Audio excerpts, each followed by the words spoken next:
नमस्कार मित्रों, आपके अपने YouTube चैनल में आपका स्वागत है। मित्रों, प्राचीन वेदों में सूर्य को सर्व जगत की आत्मा कहा गया है। समस्त जीवों की आत्माओं का ऊर्जा स्रोत सूर्य देव ही है। सूर्य से ही सृष्टि पर जीवन है। सूर्य का शाब्दिक अर्थ प्रेरक होता है। यह सर्व प्रकाशक, सर्व प्रवर्तक होने से सर्व कल्याणकारी है। यजुर्वेद में कहा गया है, चक्षु सूर्योजाय, अर्थात सूर्य भगवान का नेत्र है। इसीलिए साक्षात भगवान सूर्य की किरणों के माध्यम से समस्त संसार का संचालन करते हैं। मनुष्य को सूर्य भगवान को जल देकर उनका आभार प्रकट करना चाहिए। यदि नित्य सूर्य को जल देना संभव नहीं है तो व्यक्ति को रविवार के दिन सूर्य देव को जल अवश्य ही देना चाहिए। इससे मनुष्य को सूर्य देव की कृपा प्राप्त होती है। मित्रों, सूर्य इस संपूर्ण सृष्टि के प्रत्येक जीव का आधार है। सूर्य देवता के बिना तो जीवन की कल्पना भी नहीं की जा सकती है। परम तेजस्वी सूर्य देवता की उपासना करने की परंपरा अत्यंत प्राचीन काल से चली आ रही है। सूर्य देवता की पूजा के साथ ही उन्हें अर्घ्य देने का भी प्रचलन है। सूर्य देवता को अर्घ्य देने से मनुष्य के जीवन में कई सकारात्मक और चमत्कारी बदलाव होते हैं। भगवान श्री राम से लेकर भगवान श्री कृष्ण भी सूर्य देव को अर्घ्य दिया करते थे। भगवान श्री कृष्ण ने सूर्य देव की महत्ता का वर्णन कई बार किया है। रोज सूर्य देव को जल चढ़ाना एक ऐसा नियम है जो आपकी जिंदगी में बहुत बड़ा बदलाव ला सकता है।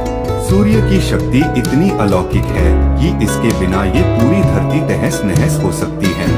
सूर्य देव प्रकाश, सकारात्मकता, इंद्रिय संयम, ऊर्जा आदि के देवता है।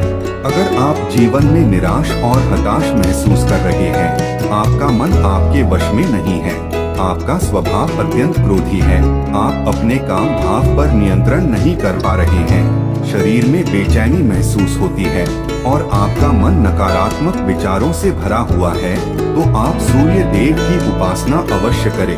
सूर्य देव को मात्र जल चढ़ाने से आपके सभी संकट दूर हो सकते हैं। संसार की हर परेशानी का हल सूर्य देव के पास ही है। आपकी हर समस्या का समाधान सूर्य को जल अर्पण करने से ही प्राप्त हो सकता है। सूर्य देवता की उपासना करने से आत्मा की शुद्धि होती है और मनोबल बढ़ता है। सूर्योदय के समय सूर्य की किरणों से वातावरण पवित्र और सकारात्मक बन जाता है।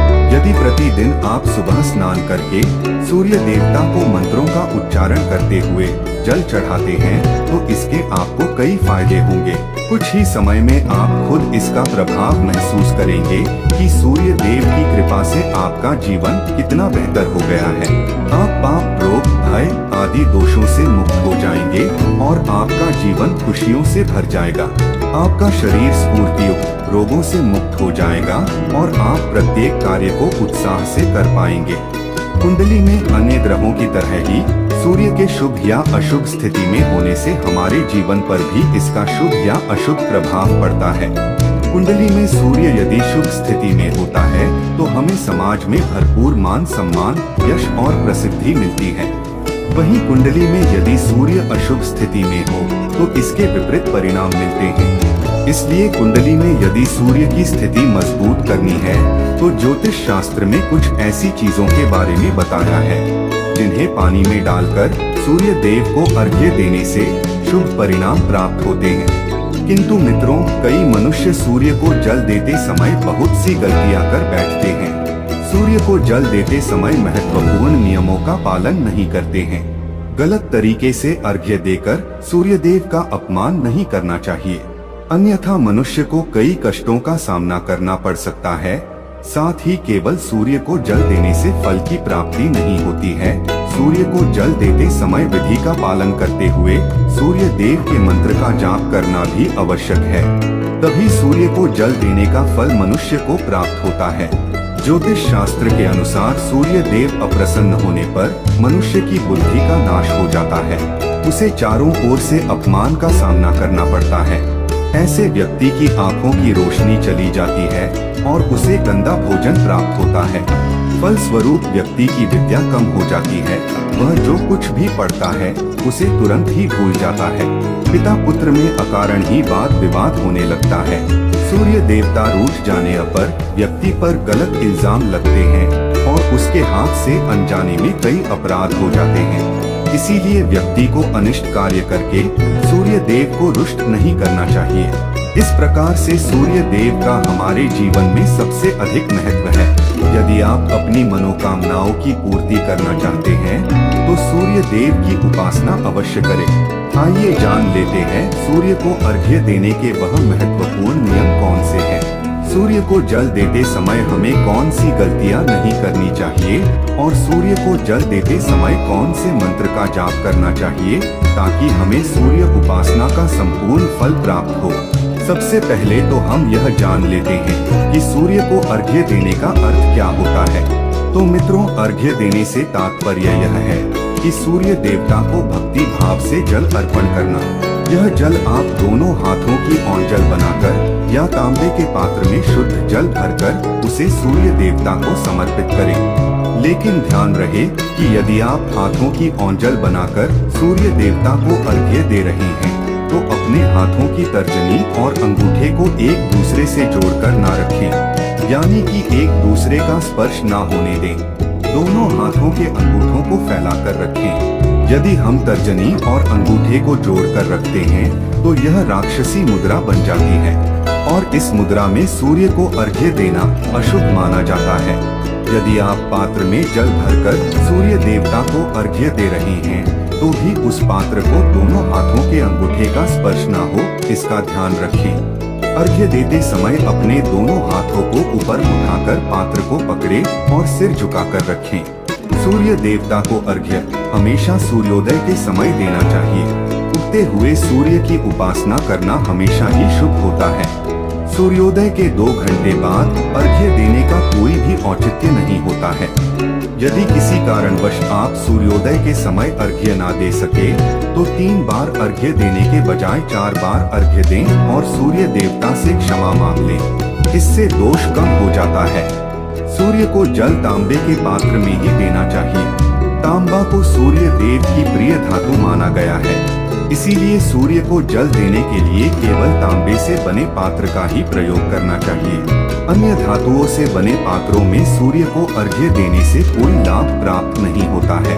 परमात्मा ने सूर्य को जगत में प्रकाश करने, संचालन करने, अपने तेज से शरीर में ज्योति प्रदान करने तथा जठराग्नि के रूप में आमाशय में अन्न को पचाने का कार्य सौंपा है। इसी कारण से तांबे के पात्र में रखे जल को पीने से व्यक्ति पेट से जुड़े रोगों से भी मुक्त हो जाता है। उस तांबे के पात्र में गंगाजल या पवित्र नदियों का जल भरें। यदि ऐसा संभव नहीं है तो शुद्ध जल का प्रयोग करें। मात्र जल से कभी भी अर्घ्य नहीं देना चाहिए।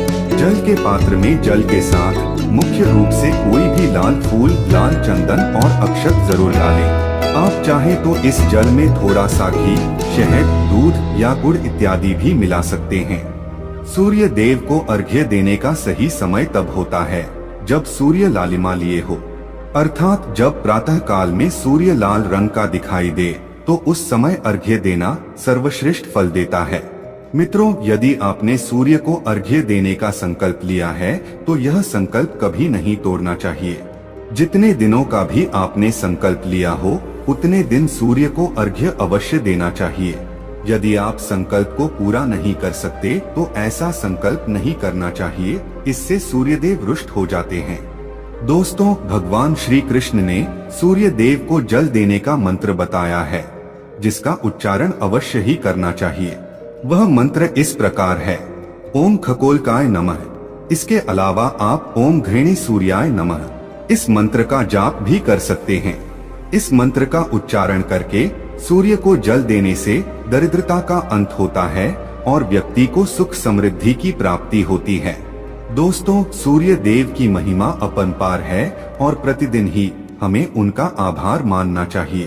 परंतु ज्योतिष शास्त्र में मुख्य रूप से रविवार का दिन सूर्य देवता का दिन माना जाता है। इसलिए अपनी कुंडली से सूर्य दोष को दूर करने के लिए आपको रविवार के दिन विशेष रूप से सूर्य देवता का उपवास रखना चाहिए और सूर्य से संबंधित वस्तुओं का दान करना चाहिए। सूर्य देव से संबंधित वस्तुएं हैं तांबा, गेहूं, गुड़, चंदन तथा पीले रंग के वस्त्र आदि। इन वस्तुओं का रविवार के दिन दान करने से व्यक्ति के सभी दुखों का अंत होता है। यदि आप बीमार हैं अथवा घर में सूतक है या अन्य कोई समस्या है जिसके कारण आप सूर्य देव को अर्घ्य नहीं दे पा रहे हैं, तो इसके लिए शास्त्रों में मानस पूजा का प्रावधान किया गया है, यानी कि आप अपने मन में ही सूर्य देव को अर्घ्य दे सकते हैं। मित्रों, सूर्योदय पूर्व दिशा से होता है और यदि किसी कारणवश सूर्य देवता दिखाई नहीं दे रहे हैं तो आप उनका मन ही मन स्मरण करके पूर्व दिशा की ओर मुख करके उन्हें अर्घ्य दे सकते हैं, लेकिन कभी भी सूर्य को अर्घ्य देने का संकल्प ना छोड़े। तो दोस्तों, इस प्रकार से आप भी सूर्य देव को अर्घ्य देकर सूर्य देव की कृपा प्राप्त करें। तो दोस्तों, यह कहानी आपको कैसी लगी हमें कमेंट सेक्शन में जरूर बताना, और अच्छी लगी हो तो इस चैनल को सब्सक्राइब जरूर कर लेना।